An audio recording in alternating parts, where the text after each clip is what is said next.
आज मतदान सर्व ठिकाणी चालू आहे आणि इंदापूर तालुक्यामध्ये सिरसटवाडी गावामध्ये एक तास दीड तासापूर्वी एक घटना अशी घडली की माझ्या विरोधातले जे उमेदवार आहेत दत्तात्रय भरणे हे त्या मतदान केंद्रावर गेले आणि काही कारण नसताना तिथल्या सगळ्या कार्यकर्त्यांना आणि मतदारांना त्यांनी अर्वाच्य भाषेमध्ये त्या ठिकाणी शिवीगाळ केली.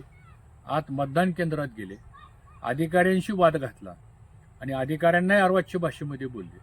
म्हणजे ह्यांना हे लायसन दिलं आहे का? आणि म्हणून अशा प्रकारचा शिवीगाळ करणारा, अशा पद्धतीनं धमकवणारा आणि दादागिरी करणारा जर उमेदवार असेल आणि तो जर मतदानाच्या दिवशी मतदान केंद्रामध्ये जाऊन अशा घटना घडत असेल तर त्याचा मी जाहीर निषेध करतो.